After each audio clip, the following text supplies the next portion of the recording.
নবীজিকে বুকের সাথে আলিঙ্গন করে ধরে রেখেছে আবু দুজানা। এবার কাফেররা তো অতর্কিত আক্রমণ হচ্ছে। প্রিয় ভাইরা আমার, যে 10 জন নবীজিকে ঘিরে ধরেছিল, 10 জনের ভিতরে 7 জন অলরেডি দুনিয়া থেকে বিদায় নিয়েছে, আর মাত্র 3 জন ওই যারা ঘিরে ধরে রয়েছিল। তার মধ্যে ছিলেন হযরতে তালহা রাদিয়াল্লাহু তাআলা আনহু। নবীজি তাকায় দেখলেন যে তালহার গোটা শরীরে তীরবিদ্ধ, বিশ্বনবীর গায়ে যাতে না লাগে তালহা ঘিরে ধরেছে।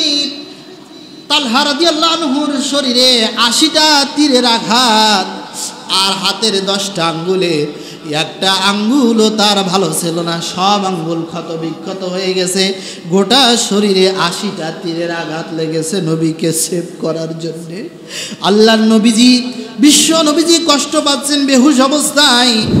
মরতেই হবে যখন শহীদি মরণ দিও আমাকে, রোগে শোকে মরণ দিও না আমায়, বিপদে মুসিবতে নিও না আমায়, এমন মৃত্যু দিও চোখ বুঝলেও যেন দেখি তোমাকে।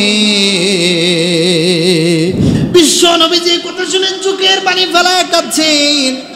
কিছুক্ষণ পরেই নবীজি সাহাবীরা বললেন, হুজুর ওই যে হানজালার লাই দেখা যায় পাহাড়ের পাদদেশে। নবীজি সাহাবীদেরকে নিয়ে পাহাড়ের পাদদেশে গেলেন। যাওয়ার পরে দেখতে পেলেন হানজালার মাথা দিয়া টপ টপ করে পানি গড়ায় পড়তেছে। উমাইর সাফওয়ান বিন উমাইয়ার সাথে বসে আলাপ করছিল।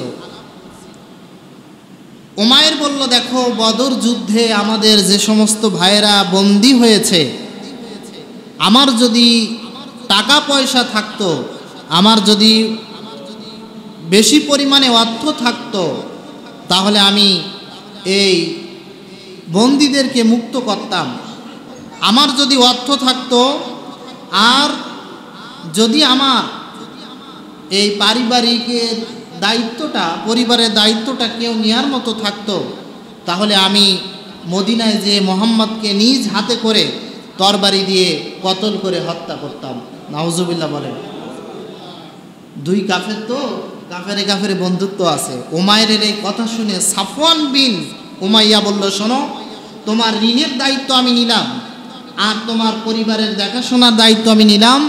তুমি যাও, মোহাম্মদকে হত্যা করে আসো মদিনা থেকে। যদি আসতে পারো, বিপুল পরিমাণে অর্থ টাকা পয়সা আমি তোমাকে দেব, আর তোমার ঋণের সব দায়িত্ব আমি নিয়ে নিলাম, তোমার পরিবারের যা খরচ খরচা লাগে সব আমি দেব।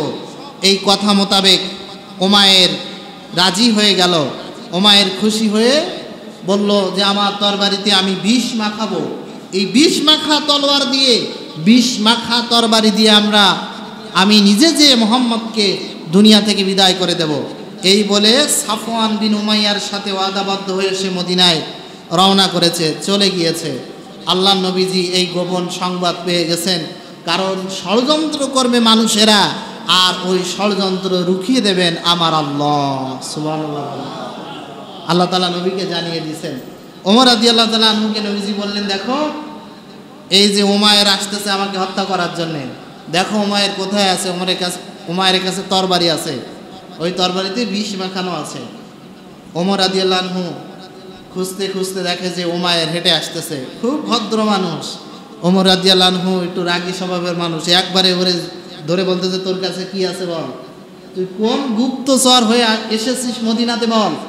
ও বলল, না আমি কোনো ক্ষতি করার জন্য তোমাদের আসি নাই। বলল, তোর জামা উঁচু কর। জামা উঁচু করে দেখে ভিতরে তরবারি। এবার ওমর রাদিয়াল্লাহু আনহু কি করলেন, ওই তরবারি নিয়ে একেবারে ওর গলা বরাবর শেষে ধরে বলতেছে, চল এবার নবীর দরবারে এই তরবারি দিয়ে তোরে হত্যা করা হয়। নবীজির কাছে যখন নিয়ে যাওয়া হলো, আল্লাহ নবী বললেন, ওমর ওরে তো ধরে আনতে বলেছি, তরবারি যে এইভাবে গলায় ঠেকিয়ে নিয়ে আসবে, ওর তো রুহ আনতে বেরোয় গেছে, তুমি এভাবে কেন আনছো। সামনে বসানো হলো। এবার নবীজি উমাইরকে জিজ্ঞাসা করলো, উমাইর তুমি এই মদিনাতে কেন এসেছো? তখন ও মিথ্যা কথা বললো যে আমি এমনি ঘুরতে আসলাম, দেখতে আসলাম। নবীজি বললেন, না তুমি মিথ্যা কথা বলছো, সত্য কথা বলো। তুমি কি কাবার পাশে সাফওয়ান বিন উমাইয়ার সাথে তোমার কথা হয়নি? তোমার এই তরবারিতে কি কোনো বিষ মাখানো ছিল না? তুমি কি আমাকে হত্যা করার জন্য আসনি? ও তখন অবাক হয়ে গেল যে সেই হাজার হাজার মাইল দূরে কাবার প্রাঙ্গণে আমার সাথে কথা হলো সাফওয়ানের, এটা মোহাম্মদ কিভাবে টের পেল? আর আমার তরবারিতে বিষ মাখানো, এইটা তো দুনিয়ার কেউ জানে না, তাহলে ইনি কিভাবে জানলো? আল্লাহ নবীরকে এবার উমাইয়া বলতেছে, হুজুর আপনি কিভাবে জানলেন? বললেন আল্লাহ রাব্বুল আলামিন আমাকে জানিয়ে দিয়েছেন। তিনি বললেন যে আমার আর বুঝতে বাকি নাই যে গোপন সংবাদ যদি আপনি জেনে যেতে পারেন তাহলে নিঃসন্দেহে আপনার আল্লাহ সত্য, আপনি নবী সত্য, আমাকে কালেমা পড়ে মুসলমান বানায় দেন। ওদিকে সাফওয়ান বিন উমাইয়া হাতে তালি দিচ্ছে, কাফেরদের বলতেছে শোনো ভালো খবর আছে, ভালো খবর। বলে কি খবর? বলে মোহাম্মদকে হত্যা করতে লোক পাঠাইছি। ওদিকে ও যে সে কালেমা পড়ে কি হয়ে গেছে? মুসলমান হয়ে গেছে। আর বদর যুদ্ধে শোচনীয়ভাবে মক্কার কাফেররা পরাজয় বরণ করার কারণে ওদের মাথা গরম হয়ে গেল, যেভাবে হোক মুসলমানদেরকে আবার শেষ করতে হবে। ওরা ওই যে বিশাল সম্পত্তির পাহাড় নিয়ে গিয়েছিল উটের পিঠে করে, ওই সম্পদ ওরা সবাই যুদ্ধের জন্য জমা করলো। ওরা বলল যেভাবে হোক প্রতিশোধ নিতে হবে, মোহাম্মদকে দুনিয়া থেকে বিদায় করে দিতে হবে, আবার যুদ্ধ করতে হবে। বদরে হেরে গেছি তাই কি এইবারের যুদ্ধে মোহাম্মদের রক্ষা পেতে দেওয়া যাবে না। তখন কাফেরেরা এই যে বদর যুদ্ধে হেরে গেছে, মানুষ হেরে গেলে একটু রাগ থাকে না, ওই ক্ষোভে ওরা জ্বলে পড়ে শেষ হয়ে যাচ্ছে। এবার বলল যে অভিযান প্রেরণ করো। যখন জানতে পারলো যে উমায়ের ইসলাম গ্রহণ করেছে, ওদের মাথা তো একেবারে খারাপ হয়ে গেল, ওরে পাঠালাম হত্যা করতে, আর ও যে কালেমা পড়ে ঈমান গ্রহণ করলো, দাঁড়া এবার মজা দেখাবো। ওরা কি করলো, 3000-এর এক সুসজ্জিত বাহিনী অস্ত্র শস্ত্র নিয়ে ওরা সরাসরি মদিনা আক্রমণ করবে, বের হয়ে পড়েছে। এদিকে রাসূলুল্লাহর চাচা আব্বাস রাদিয়াল্লাহু তাআলা আনহু চিঠি লিখেছেন নবীজির কাছে যে বাতিজা শোনো, মক্কা থেকে 3000-এর এক সশস্ত্র বাহিনী তোমাদেরকে হত্যা করবে, দুনিয়া থেকে বিদায় করে দেবে, মদিনার ইসলামী রাষ্ট্রকে একেবারে মাটির সাথে মিশিয়ে দেবে, এজন্য রওনা করেছে। আল্লাহ নবীর কাছে খবর যখন চলে আসলো, নবীজি আর দেরি করলেন না। রাসূলুল্লাহ কি করলেন, সমস্ত সাহাবীদেরকে ডাকলেন। এই জরুরি পরামর্শ সবাই নবীজি সাহাবীদেরকে বললেন, ও আমার সাহাবীরা শোনো, আমি জানতে পেরেছি মক্কার কাফেরেরা 3000 সৈন্য নিয়ে এই মদিনা আক্রমণের জন্য ওরা রওনা করেছে। এখন তোমরা কি করতে চাও? ওদের সাথে তো যুদ্ধে যেতে হবে, যুদ্ধ তো করাই লাগবে। তোমাদের মতামত কি, তোমাদের ডিসিশনটা আমি জানতে চাই। সাহাবায়ে কেরাম বসে আছেন, আল্লাহর নবী দাঁড়িয়ে ভাষণ দিচ্ছেন। শুরুতেই নবীজি প্রস্তাব দিলেন, ও সাহাবীরা শোনো, আমরা মদিনার ভিতর থেকে যুদ্ধ করব, মদিনার বাইরে যাব না। ওরা মক্কা থেকে এসে যদি মদিনায় হামলা করে, আমরা মদিনায় থেকেই ওদের বিরুদ্ধে মোকাবেলা করব। বদরের যুদ্ধে যে সমস্ত সাহাবীরা, তরুণ সাহাবীরা জিহাদে অংশগ্রহণ করতে পারে নাই, রক্ত গরম, ওরা দাঁড়িয়ে বলল, ইয়া রাসূলুল্লাহ, না না না, আমরা মদিনার বাইরে যে প্রয়োজনে যুদ্ধ করব। বদরের যুদ্ধে আমরা অংশগ্রহণ করতে পারি নাই, এ জিহাদে আমরা শরীক হব, জানমাল দিয়ে চেষ্টা করব, শত্রুর মোকাবেলা করব, আমরা ভীত নই। মদিনার ভিতরেই যুদ্ধ হবে না, মদিনার বাইরে যে যুদ্ধ হবে। আল্লাহর নবী তাকিয়ে দেখলেন যুবকদের সংখ্যাটা অনেক বেশি। রাসূলুল্লাহ দেখলেন যে বেশি সংখ্যক মতামত হয়ে গেছে, এজন্য নবীজি আর না করলেন না। রাসূলুল্লাহ বললেন, ঠিক আছে, তোমরা যেটাকে মতামত পেশ করেছো ওই মতামত আমি গ্রহণ করে নিলাম। মদিনার বাইরে যে যুদ্ধ হবে এই সিদ্ধান্ত তৈরি হয়ে গেল। আল্লাহর নবী তার সৈন্যদেরকে রেডি করছেন। বিশ্ব নবীজির কাছে গুনি গুনি 1000 জিহাদের মুজাহিদ তৈরি হলো। ওদিকে কাফেররা 3000 আর মুসলমানেরা মাত্র 1000। এবার বলেন তো, মুসলমানদের থেকে কাফেরেরা কয় গুণ বেশি? 2 গুণ বেশি না? ওদের 3000 আর মুসলমানেরা 1000। রাসূলুল্লাহ বললেন, ঠিক আছে, জিহাদের জন্য তৈরি হও। সবাই রেডি হয়ে গেল। উহুদ পাহাড়ের পাদদেশে জিহাদ হবে, যুদ্ধ হবে। জুমার দিন নবীজি খুতবায় সাহাবীদেরকে শাহাদাতের মর্যাদা, জিহাদের ফজিলত, গুরুত্ব আলোচনা করলেন। রাসূলুল্লাহ সৈন্যদেরকে নিয়ে রওনা করেছেন। পরের দিন শনিবার সকালবেলা জিহাদ অনুষ্ঠিত হবে, যুদ্ধ শুরু হবে মুসলমান আর কাফেরদের বিরুদ্ধে। জিহাদের ময়দানে যখন কাছাকাছি হয়ে গেল, উহুদ পাহাড়ের একটু দূরবর্তী স্থানে কাফেরেরা তাদের সৈন্যগুলো নিয়ে ওরা জমায়েত হয়েছে। মুসলমানরা তাকিয়ে দেখে 3000 সৈন্য, আর এদিকে মাত্র 1000। এবার মুসলমানদের ভিতরে একজন মুনাফিক ছিল, আব্দুল্লাহ ইবনে উবাই ইবনে সুলুল। এই লোকটা মুনাফিকি করেছে এই উহুদের ময়দানে। ও তার সৈন্যদেরকে বলল, নবীজি ওকে যে 300 জনের প্রতিনিধিত্ব দিয়েছিলেন, ও বলল, শোনো, আমরাই জিহাদ করবো না, আমরা ফিরে চলে যাব। বলে কেন? বলে ওদিকে দেখো তাকিয়ে 3000 সৈন্য আর আমরা 1000, কিভাবে মোকাবেলা করব? এটা কোনোদিন সম্ভব না। ইচ্ছা করে নিজেদের জীবন আমরা হুমকির মুখে ফেলে দিতে পারি না। আমি মতামত দিয়েছিলাম যে মদিনার ভিতরে থেকে যুদ্ধ করা হোক। রাসূলুল্লাহ আমার মতামত গ্রহণ করল না, এই জন্য জিহাদে আমি থাকবো না। ও তার দলবল নিয়ে 300 সৈন্য নিয়ে মুসলমানদের মাঝ থেকে মুনাফিকি করে ভেগে চলে গেল। আল্লাহ নবী, বিশ্ব নবী সেদিন ছোট্ট শিশু বাচ্চার মতো ডুকরে ডুকরে কেঁদেছিলেন। নবীজি কষ্ট পেয়েছেন, কারণ কাফেররা 3000, মুসলমান 1000, অথচ 1000 সৈন্য থেকে 300 যদি ভেগে চলে যায়, সৈন্য সংখ্যা আরো কম হয়ে গেল, মাত্র 700 সৈন্য। সাহাবীদের কিছু সাহাবীদের মনোবল ভেঙে গেল, আর ভেঙে যাওয়াটাই স্বাভাবিক, অস্বাভাবিক কিছু না। 300 সৈন্য চলে গেল। এবার বলেন তো মুসলমানদের সৈন্য সংখ্যা কত আছে? 700। আর কাফেররা 3000। ভেগে গেছে কে? আব্দুল্লাহ ইবনে উবাই ইবনে সুলুল, মুনাফিকের সর্দার। রাসূলুল্লাহর পিছনে নামাজ পড়তো, দাঁড়িয়ে বলতো, আপনি নবী, আপনি নবী, আপনার মতন ভালো মানুষ আর কেউ হতে পারে না। কিন্তু জিহাদের মাঠে যে দেখে ও নবীর কাছ থেকে ডিভাইডেড হয়ে গেছে, তার মানে বিপদের সময় বন্ধু কি চেনা যায়। যারা মুনাফিক, ইসলামের দুর্দিনে এরা ইসলাম থেকে সরে যায়। রাসূলুল্লাহ দেখলেন যে ও চলে গেল, নবীজি আল্লাহর পরে তাওয়াক্কুল করলেন, ভরসা করলেন। মুখামুখি শুরু হয়ে গেল, যুদ্ধ এবার শুরু হবে। নবীজি সাহাবীদেরকে নিয়ে নেমে পড়লেন জিহাদের মাঠে। ওদিকে কাফেররা, আল্লাহ রাব্বুল আলামিন মুসলমানদেরকে এত পাওয়ার, এত শক্তি দান করেছেন, একবারে নিমিষেই অল্প সময়ের ব্যবধানে কাফেররা দিক বিদিক হয়ে ছুটাছুটি শুরু করলো। ওরা আর কুল কিনারা পেল না। মুসলমানদের সামনে যেই কাফের আসে, সাথে সাথে কল্লা আলাদা হয়ে যায়।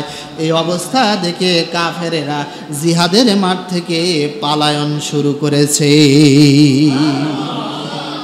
একবারেই 5-10 মিনিটের মাথায় কাফেরেরা পালানো শুরু করেছে। কিন্তু দুর্ভাগ্য দেখেন, এবার যে জিহাদে, যে বিজয়ে, যে অভিযানে, যে সংগ্রামে মুসলমানেরা জয়ী, সেইখান থেকে মুসলমানেরা দেখেন কি একটা ক্রাইসিসের মধ্যে পড়ে গেল।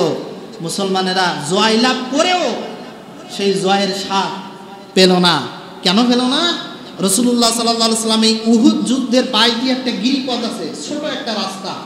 আল্লাহ নবী এই রাস্তায় 50 জন তীরন্দাজ বাহিনীকে আল্লাহ নবী সেট করেছিলেন। কিছু যুবক, রাসূলুল্লাহ বলেছিলেন, শোনো, উহুদের যুদ্ধে যদি আমরা জয় লাভ করি, দেখতেছো যে আমরা জয়ী হয়ে গেছি, বিজয়ী হয়ে গেছি, তোমরা এই 50 জন এই গিরিপথ থেকে এক বিন্দু সরবা না, এখান থেকে মোটেও এক তিল সরা যাবে না। যদি দেখো যে আমাদের লাশগুলো পশু পাখিতে আমাদের লাশগুলো ছিঁড়ে ছিঁড়ে খাচ্ছে, তবুও এই গিরিপথ থেকে তোমরা 50 জন এই রাস্তা ছেড়ে দিবা না। বলেন তো, তাহলে মুসলমানেরা হেরে গেলেও কি এই 50 জন এখান থেকে সরতে পারবে? পারবে না। মুসলমানেরা যদি জয়লাভ করে তবু এখান থেকে সরতে পারবে না, কারণ নবীর আদেশ। আল্লাহ নবী বারবার করে এদেরকে বলেছে। আল্লাহ নবী 50 জন সাহাবীকে বললেন, তোমরা এই তীরন্দাজ বাহিনী যারা তীর চালাতে পারদর্শী, বিন্দু পরিমাণে গিরিপথ ছাড়া যাবে না। তাই জয়লাভ করি আর পরাজয় হয়, যাই হোক না কেন, এখান থেকে সরতে পারবা না। ওরা রাসূলুল্লাহকে কথা দিয়েছিল, কিন্তু যখন দেখলো যে কাফেররা পালিয়ে চলে যাচ্ছে, মুসলমানকে জয়, গনিমতের মাল সংগ্রহের জন্য সবাই ব্যস্ত, এই 50 জনের ভিতরে এরা বলতেছে যে চলো গনিমতের মাল যে সংগ্রহ করি, যদি সংগ্রহ না করি তাহলে আমাদের ভাগে একটু কম হয়ে যাবে। তখন কিছু সাহাবী বলল, না না না, নবী তো বারবার করে নিষেধ করেছিল এই গিরিপথ কোনো অবস্থাতে এই গিরিপথ ছাড়া যাবে না, তোমরা সরো না। ওখান থেকে 40 জন তীরন্দাজ গনিমতের মাল সংগ্রহের জন্য চলে গেছে। আর থাকলো কয়জন?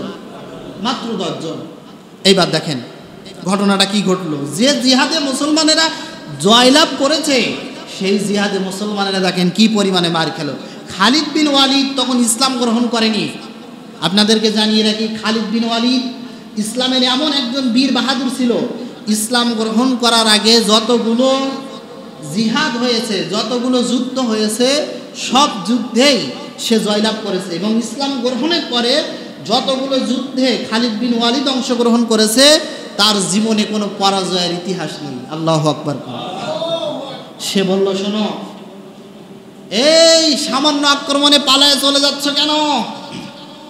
ভয় পেও না, লাইন আমার, যুদ্ধের রণকৌশলী আমার শেখা আছে। ও ভাইরা, তোমরা পালিয়ে যেও না, উহুদের গিরিপথ দিয়ে আমার সাথে আসো। যে যুদ্ধে তোমরা হেরে গেছো এই যুদ্ধে বিজয় আনার দায়িত্ব খালিদ বিন ওয়ালিদের। তখন যে ইসলাম গ্রহণ করেনি, সে তখন কাফের। সে ওই কাফেরকে সমবেত করে মুসলমানেরা যখন গনিমতের মাল সংগ্রহে ব্যস্ত, ওই গিরিপথ দিয়ে সোজা ঢুকে পড়েছে। 10 জন সাহাবী যখন দেখলো 10 জনে আর কি করবে, এতগুলো মানুষ, ওরা তীর চালালো, কিন্তু ওই 10 জনেরই একজনও আর বেঁচে থাকতে পারলো না। ওই গিরিপথেই 10 জনই শাহাদাত বরণ করলো, সোজা ঢুকে পড়লো উহুদের মাঠে। মুসলমানেরা গনিমতের মাল সংগ্রহ ব্যস্ত, এলো পাতাড়ি ভাবে মুসলমানদের উপরে আক্রমণ শুরু হলো। এখন যে যুদ্ধে মুসলমানেরা বিজয়, এখন পরাজয়ের অবস্থা। কি করবে মুসলমানেরা? 70 জন মুসলমান শাহাদাত বরণ করেছে। বলেন আল্লাহু আকবার। শুধু তাই না আমার ভাইরা, আপনার আমার নবী বিশ্ব নবীও উহুদের মাটি কঠিন অবস্থায় পড়ে গেল। যখন খালিদ বিন ওয়ালিদের আক্রমণ শুরু হয়ে গেছে, নবীজি এখন কি করবেন? বিশ্ব নবীজি এখন চতুর্পাশ দিয়ে কাফেরেরা নবী এবং সাহাবীদেরকে ঘিরে ধরেছে। ইবনে কামিয়ার তীরের আঘাতে নবীজির মাথার হেলমেট ভেঙে গেল। লোহার হেলমেট, চিকন হেলমেট, এই যে চিকন চিকন লোহা ভেঙে গিয়া মাথার হেলমেটের চিকন লোহাটা রাসূলুল্লাহর মাথা দিয়ে ঢুকে গেল। বিশ্বনবীজি আঘাত পেলেন, ব্যথা পেলেন। অতর্কিত আক্রমণ, আবার তীরের আক্রমণ রাসূলুল্লাহর গাল বরাবর এসে, পাথরের আক্রমণ নবীজির গাল বরাবর এসে লাগলো। বিশ্বনবীর চেহারা থেকে দরদর করে রক্ত বের হচ্ছে। মাথার হেলমেটের অনেকগুলো অংশ মাথার মধ্যে চিকন চিকন লোহা ঢুকে গেছে। নবীজি কষ্ট পাচ্ছেন। হঠাৎ করে একজন কাফের বিশ্ব নবীজির মুখ বরাবর আঘাত করেছে। পাথর আঘাত করার কারণে নবীজির দাঁত ভেঙে গেছে, সামনের 2টা দাঁত ভেঙে গেল। আল্লাহ নবী রক্তাক্ত, গোটা শরীর দিয়ে রাসূলুল্লাহ রক্ত বের হচ্ছে। আল্লাহ নবী আর সওয়ারির উপরে থাকতে পারলেন না। নবীজি আমার পড়ে গেলেন মাটিতে, কাত হয়ে পড়ে গেছে। চতুর্দিকে কাফেরেরা সংবাদ দিল, কদ কুতিলা মুহাম্মদ, কদ কুতিলা মুহাম্মদ, মুহাম্মদ নিহত হয়েছে, মুহাম্মদ হত্যা হয়ে গেছে। আমার ভাইরা এই কথা শোনার পরে সাহাবীদের মন ভেঙে গেছে। হযরত ওমর রাদিয়াল্লাহু আনহু দাঁড়িয়ে বললেন, রাসূলুল্লাহ যদি বেঁচে না থাকে, আমি ওমরের বেঁচে থাকার 1 বিন্দু পরিমাণ দাম আল্লাহর কাছে নাই। এই জিহাদের মাঠ থেকে আমি আমার জীবন নিয়ে যেতে চাই না। কাফেররা ওদিকে মুসলমানদের পরে অতর্কিত আক্রমণ করছে। নবীজিকে 10 জন সাহাবী নবীজিকে ঘিরে ধরেছে। আল্লাহু আকবার। আল্লাহ আবু দুজানা নবীজিকে বুকের সাথে জড়ায় ধরে রেখেছে। তার বক্তব্য হলো, আমার জীবন চলে যায় যাক, বিশ্ব নবীর গায়ে যেন একটা তীরের আঘাত না লাগে। নবীজিকে বুকের সাথে আলিঙ্গন করে ধরে রেখেছে আবু দুজানা। এবার কাফেররা তো অতর্কিত আক্রমণ হচ্ছে। প্রিয় ভাইরা আমার, যে 10 জন নবীজিকে ঘিরে ধরেছিল, 10 জনের ভিতরে 7 জন অলরেডি দুনিয়া থেকে বিদায় নিয়েছে। আর মাত্র 3 জন ওই যারা ঘিরে ধরে রয়েছিল, তার মধ্যে ছিলেন হযরতে তালহা রাদিয়াল্লাহু তাআলা আনহু। নবীজি তাকায় দেখলেন যে তালহার গোটা শরীরে তীরবিদ্ধ, বিশ্বনবীর গায়ে যাতে না লাগে তালহা ঘিরে ধরেছে। তালহা রাদিয়াল্লাহু আনহুর শরীরে 80টা তীরের আঘাত, আর হাতের 10টা আঙ্গুলে একটা আঙ্গুলও তার ভালো ছিল না, সব আঙ্গুল ক্ষত বিক্ষত হয়ে গেছে। গোটা শরীরে 80টা তীরের আঘাত লেগেছে নবীকে সেভ করার জন্যে। আল্লাহর নবীজি, বিশ্ব নবীজি কষ্ট পাচ্ছেন বেহুশ অবস্থায়। আল্লাহর নবীকে হযরত আলী রাদিয়াল্লাহু তাআলা আনহু পাশে এসে দেখেন নবীজি বেহুশ হয়ে পড়ে আছেন, মুখ থুবড়ে জমিনে পড়ে আছে। হযরতে আলী এই দৃশ্য দেখে একবার হুশ হয়, একবার বেহুশ হয়ে যায়, চোখের পানি ফেলায়া হাউমা করে কাঁদতেছে। নবীজি বললেন, আলী রে কেঁদো না, আমার রক্ত দেখে কেঁদো না, যে জমিনে নবী রক্ত পড়বে ওই জমিনে আল্লাহর দিন বিজয় হয়ে যাবে। ও আলী মন খারাপ করো না, আমার রক্ত উহুদে পড়েছে, এই উহুদ ইসলামের বিজয় হবে। আমার রক্ত উহুদে পড়েছে, এই উহুদ কোরআনের বিজয় হয়ে যাবে। প্রিয় ভাইরা আমার, উহুদের যুদ্ধে বিশ্ব নবীজি এবার গোটা শরীর ক্ষত বিক্ষত, রক্ত বের হচ্ছে। হযরতে আলী নবীজিকে কোলে করে নিয়ে উহুদ পাহাড়ের একটা পাদদেশে দূরে একটা স্থানে, নিরাপদ স্থানে রাখলেন। ওদিকে কাফেরেরা মুসলমানদেরকে অতর্কিত আক্রমণ করে ওদের জয় জানিয়ে ওরা ময়দান ছেড়েছে। এবার বিশ্ব নবীজি যখন কাত হয়ে শুয়ে আছেন বেহুশ অবস্থা, সাহাবায়ে কেরাম নবীজিকে ঘিরে ধরেছেন। আল্লাহর নবীর একজন সাহাবী বিশ্ব নবীর শরীর থেকে যখন রক্তগুলো মাটিতে পড়তেছিল, ওই সাহাবী জিহবা দিয়ে দিয়ে রাসূলুল্লাহ রক্তগুলো চেটে চেটে খাচ্ছিল। নবীজি বললেন, ও সাহাবী কি করো তুমি, আমার রক্ত কেন খাচ্ছ? সাহাবী বললেন, হুজুর এই রক্ত যদি উহুদের মাটিতে পড়ে, আমার মন সাক্ষী দেয় আল্লাহ রাব্বুল আলামিন উহুদের এই কাফেরদেরকে, গোটা কাফের বাহিনীকে নিমিষে শেষ করে দেবে। নবীজি বললেন, আমার রক্ত যেহেতু তুমি পান করেছো, আল্লাহ রাব্বুল আলামিন তোমার জন্যে জাহান্নামকে হারাম করে দিয়েছেন, আর আল্লাহ তাআলা জান্নাত তোমার জন্য ওয়াজিব করে দিয়েছেন। বলেন সুবহানাল্লাহ। আল্লাহু আকবার। কি করুণ কাহিনী। এবার নবীজির মাথার ভিতরে তো চিকন চিকন লোহা ঢুকেছে, হেলমেট ভেঙে কে বের করবেন? নবীজির মাথার পাশে আছেন একজন সাহাবী, নাম হলো উবাইদা রাদিয়াল্লাহু তাআলা আনহু। তিনি বসে বিচক্ষণতার সাথে দেখতেছেন নবীজির মাথা থেকে এই চিকন লোহা কিভাবে বের করা যায়। উবাইদা রাদিয়াল্লাহু তাআলা আনহু দেখলেন রাসূলুল্লাহর কষ্ট হবে, হাত দিয়ে টেনে বের করা যাবে না, আর বের করতে করতে যদি একবারে বের না করতে পারে তাহলে কষ্ট নবীর আরো বেশি হবে। তিনি দাঁত দিয়া শক্ত করে কামড় দিলেন ওই লোহার মাথা ধরে, এক টান দিয়া রাসূলুল্লাহর মাথা থেকে চিকন লোহা বের করার চেষ্টা করলেন। আহারে, এই যখন উবাইদা চেষ্টা করলো বের করার জন্য, উবাইদার সামনের অনেকগুলো দাঁত ভেঙে মাটিতে পড়ে গেল, মুখ দিয়ে রক্ত বের হচ্ছে। নবীজি বললেন, উবাইদা কেন এমন কাজ করলে? তোমার তো দাঁত ভেঙে গেল, তুমি তো হাত দিয়ে টেনে বের করতে পারতে। উবাইদা বলছেন, হুজুর আপনার মাথায় লোহার হেলমেট ভেঙে ঢুকেছে, এটা আমি মানতে পারবো না, এটা আমি সহ্য করতে পারবো না। আমি উবাইদা জীবন দিয়ে দিতে পারি আল্লাহর রাস্তায়, নবীজির কষ্ট হোক, আমি উবাইদা এটা সহ্য করব না।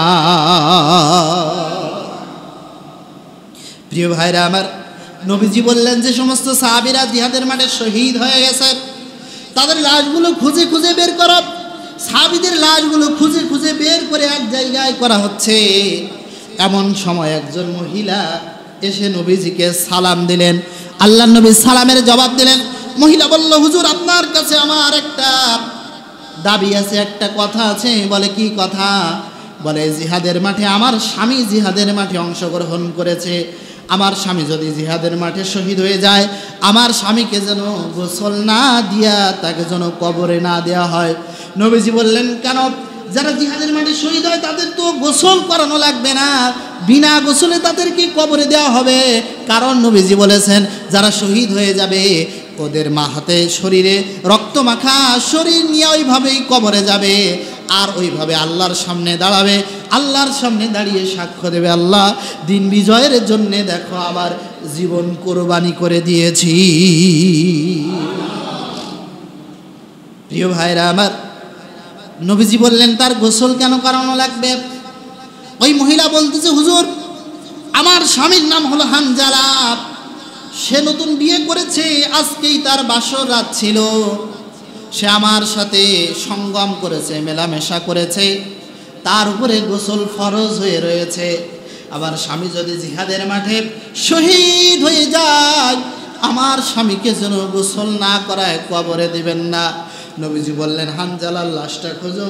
সাহাবায়ে কেরাম চতুর্পাশে খুঁজতে লাগলো হানজালার লাশ, কোথাও খুঁজে পাওয়া যাচ্ছে না, হানজালাকে খুঁজে পাওয়া যায় না। জিবরিল আমিন নবীর কাছে আগমন করে জানায় দিলেন, হুজুর চিন্তা করবেন না, টেনশন করবেন না, আপনার হানজালার লাশ এখন দুনিয়াতে নাই। আপনার হানজালার লাশ আল্লাহ রাব্বুল আলামিন তার ফেরেশতা দিয়ে আসমানে গোসল করাচ্ছে। বিশ্ব নবীজি কথা শুনে চোখের পানি ফেলায় কাঁদছেন। কিছুক্ষণ পরেই নবীজি সাহাবীরা বললেন, হুজুর ওই যে হানজালার লাশ দেখা যায় পাহাড়ের পাদদেশে। নবীজি সাহাবীদেরকে নিয়ে পাহাড়ের পাদদেশে গেলেন। যাওয়ার পরে দেখতে পেলেন হানজালার মাথা দিয়া টপ টপ করে পানি গড়ায় পড়তেছে। নবীজি বললেন, সাহাবীরা শোনো, যে ব্যক্তি দেখো হানজালা তার নতুন বিয়ে রেখে, স্ত্রীকে রেখে জিহাদের মাঠে শাহাদাত বরণ করেছে, শহীদ হয়েছে, এই হানজালার গোসল আল্লাহ রাব্বুল আলামিন জান্নাতি পানি দিয়া ফেরেশতাদের মধ্য দিয়া আমার সাহাবী হানজালার গোসলের ব্যবস্থা করেছে। প্রিয় ভাইরা আমার, এই হচ্ছে শাহাদাতের মর্যাদা।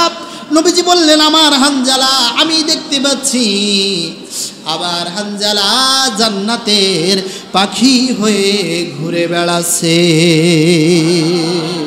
মরতেই হবে যখন, শহীদি মরণ দিও আমাকে। বলেন আমি। মরতেই হবে যখন, শহীদি মরণ দিও আমাকে।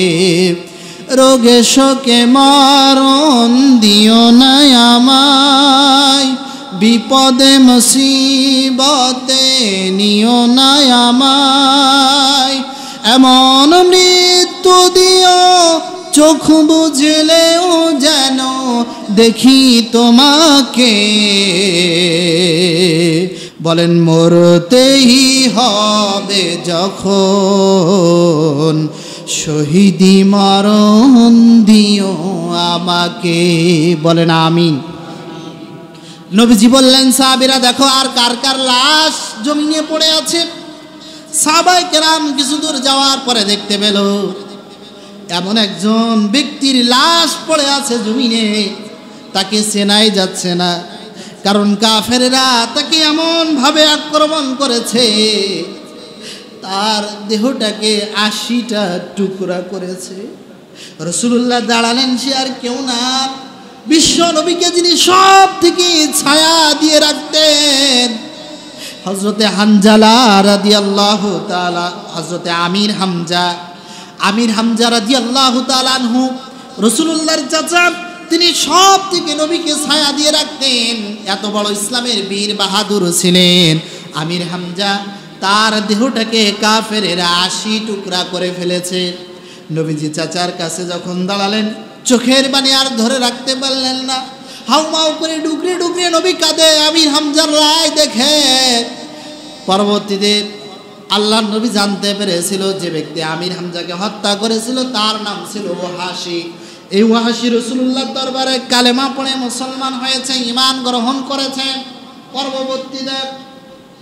কিন্তু নবীজি বলেছিল, ওয়াহাশী রে, ঈমান গ্রহণ করেছ ভালো কথা, কিন্তু আমি নবী তোমাকে বলি, তুমি কখনো আমার সামনে বসবা না।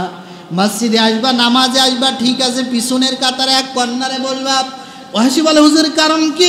নবীজি বললেন, তুমি যদি আমার সামনে বসো, তুমি আমার প্রাণপ্রিয় চাচাকে হত্যা করেছো, তোমাকে দেখলেই আমার চাচার আদর ভালোবাসার কথা মনে পড়ে যাবে। নবীজি ওয়াহাশীকে ডাক দিয়ে বললেন, ওয়াহাশী রে, বলো কিভাবে তুমি আমার চাচা আমির হামজাকে হত্যা করেছো? কারণ আমির হামজাকে হত্যা করার মতন দুঃসাহস কোনো কাফেরের নাই। আমির হামজা যখন উহুদের মাঠে যুদ্ধ করছিল, আমির হামজার সামনে যেই কাফের পড়ে তাকেই তিনি হত্যা করেছিলেন। অসংখ্য কাফেরকে নিজে হাতে করে তিনি কচু কাটা করে সামনের দিকে এগিয়ে যাচ্ছিলেন। এই ওয়াহাশির একটাই টার্গেট ছিল, সে আমির হামজাকে হত্যা করবে। কাফেরেরা বলেছিল, ওয়াহাশি তোমার জিহাদের মাঠে যুদ্ধে কোনো দায়িত্ব না, একটাই দায়িত্ব, সেটা হলো রাসূলুল্লাহর চাচা আমির হামজাকে হত্যা করা লাগবে। ও গাছের আড়ালে, পাথরের আড়ালে লুকিয়েছিল, গাছের আড়ালে তীর নিয়ে কখন আমির হামজাকে সুযোগ পাবে আড়াল থেকে আমির হামজার দৃষ্টি গোচর করে তাকে হত্যা করবে। কারণ সামনাসামনি এসে আমির হামজাকে হত্যা করবে এমন বাপের বেটা জন্ম নেই নাই। আল্লাহু আকবার। ও গাছের আড়াল থেকে যখন তীর নিক্ষেপ করেছে আমির হামজাকে, বুক বরাবর সে তীর লেগেছে, একেবারে পিছন দিক দিয়া বের হয়ে গেছে। আমির হামজা জমিনে লুটিয়ে পড়েছে। ওয়াহাশি বর্ণনা করেন, আমি যখন আমির হামজাকে হত্যা করলাম, পাশে আসলাম, এসে দেহটাকে মাথা আলাদা করলাম। এরপরে হিন্দা নামক এক মহিলা, সে তখন ওইখানে চলে আসে, আমির হামজার বুক ফেড়ে কলিজা বের করে হিন্দা চাবিয়ে চাবিয়ে খেয়েছিল। সেও পরবর্তীতে ঈমান গ্রহণ করে। নবীজি এই দৃশ্য যখন শুনতেছিল, আল্লাহ নবীর চোখের পানি আর ধরে রাখতে পারেনি। কারণ এত কষ্ট করে, এত যন্ত্রণা দিয়ে আমির হামজাকে হত্যা করেছে, 80টা টুকরা করা হয়েছে, আঙ্গুলগুলো কেটে আলাদা, হাতগুলো কেটে আলাদা, 2 হাত আলাদা, নাক আলাদা, কান আলাদা, পাও আলাদা। এটা আমির হামজাকে এভাবে কাফেররা উহুদের মাঠে হত্যা করেছিল। আরেকজন সাহাবীকে ওই একইভাবে হত্যা করা হয়েছিল। তার আঙ্গুলগুলো ঠিক ছিল না, হাত ঠিক ছিল না, পাও ঠিক ছিল না। এজন্য নবীজি বলেছিলেন, জিহাদের মাঠে সমস্ত মুজাহিদদের কবরে একজনের কবরে একজন করে রাখবা, কিন্তু আমার 2 জন সাহাবীকে এক কবরের ভিতরে 2 জনকে রেখে দিবা। সুবহানাল্লাহ। সেটা হলো আমির হামজা। আরেকজন সাহাবীর কথা নবীজি বলেছেন, আব্দুল্লাহ বিন জাহাশ।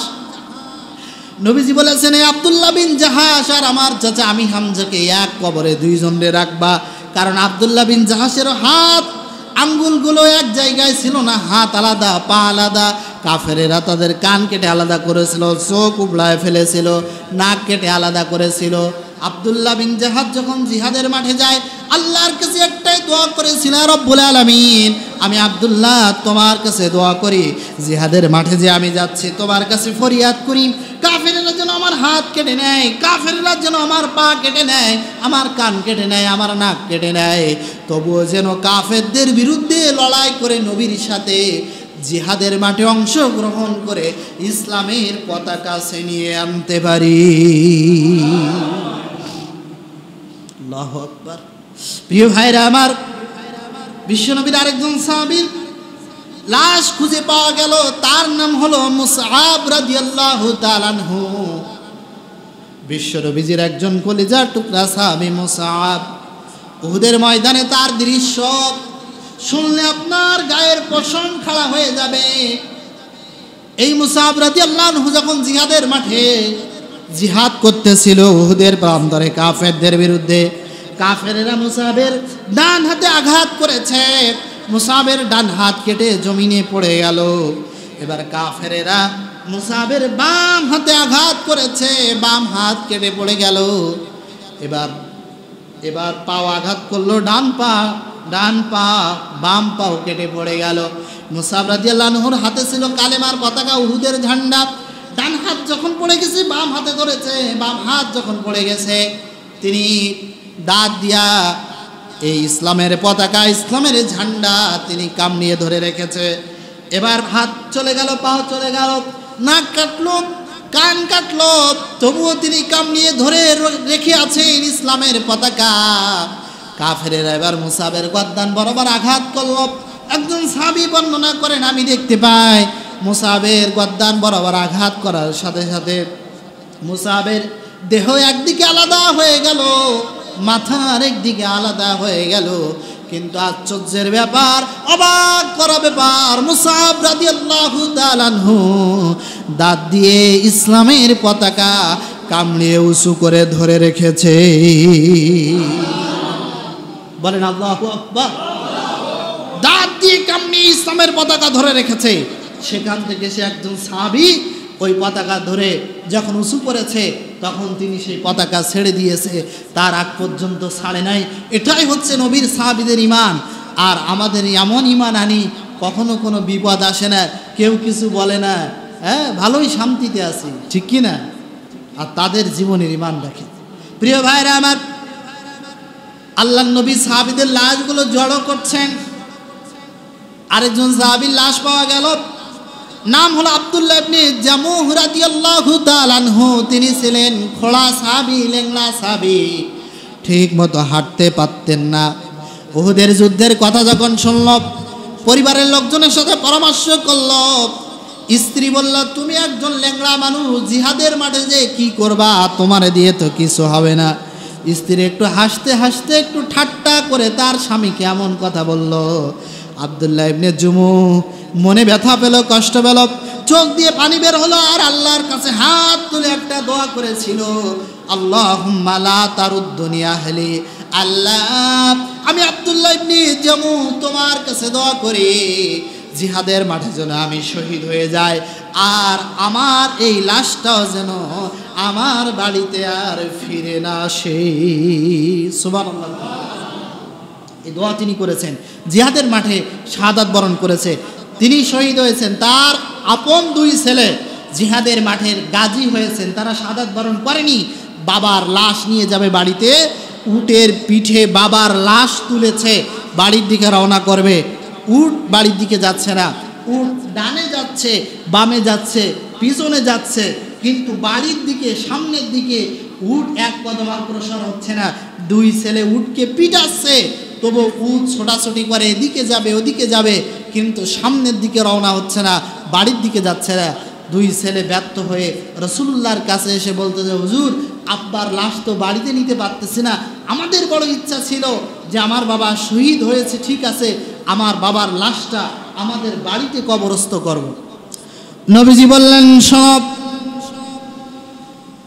তোমার মাকে ডাকো। ডাকা হলো। রাসূলুল্লাহ বললেন, শোনো, তোমার স্বামী জিহাদের মাঠে যাওয়ার আগে কি কোনো কিছু তোমাকে বলেছে কিনা? বলে, হ্যাঁ বলেছে। বলে, কি কথা? বলে, আমার স্বামী আমার পরে অভিমান করে আল্লাহর কাছে দোয়া করেছিল, আল্লাহুম্মা লা তারুদ্দুনি আহলি, আল্লাহুম্মা লা তারুদ্দুনি আহলি। আল্লাহ, তুমি আমাকে লেংড়া করে বানিয়েছো, ঠিক আছে, আমার পরিবার আমাকে ভৎসনা করেছে, আমি তোমার কাছে ফরিয়াদ করি, জিহাদের মাঠ থেকে তুমি আমাকে আর বাড়িতে মুখ দেখায় না, জিহাদের মাঠে যেন আমি শহীদ হয়ে যেতে পারি, আর আমার লাশটাও যেন আমার বাড়িতে না পৌঁছায়। নবীজি বললেন, শোনো, ও আব্দুল্লাহ ইবনে জামুর সন্তানেরা, তোমাদের বাবার লাশ তোমরা বাড়িতে নিতে পারবা না, কারণ তোমার বাবা যেই দোয়াটা করেছে, এই দোয়া আল্লাহ রাব্বুল আলামিনের কাছে কবুল হয়ে গেছে। তোমরা যদি হাজারো চেষ্টা করো, শত চেষ্টা করো, তবুও তোমার বাবার লাশ বাড়িতে নিতে পারবে না। এক কাজ করো, আমি তোমাদের পরামর্শ দেই, এই উহুদের মাঠেই তোমার বাবা আব্দুল্লাহ ইবনে জামুকে দাফন করো। নবীজি যখন এই কথা বলল, ছেলে দুইটা চোখের পানি ফেলায় কাঁদতেছে। সর্বশেষ সিদ্ধান্ত তাই হলো, আব্দুল্লাহ ইবনে জামুর লাশটাও উহুদের মাঠে দাফন করা হলো। আমার ভাইরা বলেন তো, উহুদের মাঠে মুসলমানেরা যে নির্যাতনের শিকার হয়েছে, মার খেলো, কষ্ট পেল, এত ব্যথা পেল, আঘাত পেল, নবীজির রক্ত ঝরল, বিশ্ব নবীজির দাঁত ভেঙে গেল, লোহার হেলমেট মাথায় ঢুকে গেল, যে যুদ্ধে মুসলমানেরা জয়ী হয়েছে, উহুদের যুদ্ধে, অথচ মুসলমানদের এক পর্যায়ে পরাজয় হয়ে গেল। এর পিছনে কয়েকটা কারণ ছিল। এক নম্বরের কারণ ছিল, রাসূলুল্লাহ বলেছিল, মদিনার ভিতর থেকে আমরা জিহাদের কার্যক্রম পরিচালনা করি, বদরে যে সমস্ত সাহাবীরা অংশগ্রহণ করেনি ওদের রক্ত গরম, ওরা বলল মদিনার বাইরে যে জিহাদ করি, হয়তো বা এই কারণে উহুদের যুদ্ধে মুসলমানদের পরাজয় হলো। দুই নাম্বার হলো, আল্লাহর নবী, বিশ্ব নবী এই আব্দুল্লাহ বিন উবাই ইবনে সুলুল ৩০০ সৈন্য নিয়ে যখন ভেগে গেছিল, সাহাবীদের একটু মনোদুর্বল হয়েছিল, যার কারণে উহুদের যুদ্ধের পরাজয়। আরেকটা কারণ ছিল, যখন নবীজি বেহুশ হয়ে জমিনে পড়ে গেছে, কাফেরেরা ছড়িয়ে দিল, কুতিলা মুহাম্মদ, মুহাম্মদকে হত্যা করা হয়েছে, মুহাম্মদ নিহত হয়েছে। নবীজির মৃত্যুর কথা শুনলে সাহাবীরা তো স্থির থাকতে পারেনি, এই জন্যে জিহাদের মাঠের মনোবল ভেঙে ফেলেছিল। আর চতুর্থ নাম্বার কারণ হলো নবীজি যে 50 জন তীরন্দাজ বাহিনীকে উহুদের গিরিপথে বলেছিল মুসলমানদের জয় হোক পরাজয় হোক, গিরিপথ কোনো অবস্থাতে ছাড়া যাবে না। মুসলমানেরা গিরিপথ ছাড়ার কারণে কাফেরেরা অতর্কিত আক্রমণ করলো। প্রিয় ভাইরা আমার, যেই যুদ্ধে মুসলমানদের জয় সেই যুদ্ধেই পরাজয় নেমে আসলো। এই জন্যে নেতার আনুগত্য করতে হবে। নবীজির অর্ডার যদি ঠিকমতো ফলো করত তাহলে কাফেরেরা কিন্তু মুসলমানদের উপরে তাদের প্রভাব খাটাতে পারত না। মুসলমানরা তো জয়ী হয়ে গেছিল। ওরা যদি ওই তীরন্দাজ বাহিনীগুলো গিরিপথে থাকতো তাহলে খালিদ বিন ওয়ালিদ পরে ইসলাম গ্রহণ করেছে। তবে এই খালিদ বিন ওয়ালিদ তিনি ইসলামের চির দুশ্মনদেরকেও বিদায় করেছিল। ইসলাম গ্রহণ করার পরে তিনি যতগুলো জিহাদে অংশগ্রহণ করেছে সব জিহাদে তিনি ইসলামের পতাকা বিজয় ছিনিয়ে এনেছেন। বলেন আল্লাহু আকবার। আল্লাহ রাব্বুল আলামিন আমাদের সকলকে উহুদের যুদ্ধ থেকে বাস্তব শিক্ষাগুলো ধারণ করার তৌফিক দান করেন। বলেন আল্লাহুম্মা আমিন। হাযা মা ইনদি ওয়াল ইলমু ইনদাল্লাহ আলাইহি তাওয়াক্কালতু ইলাইহি উনীব। আসসালামু আলাইকুম ওয়া রাহমাতুল্লাহি ওয়া বারাকাতুহু।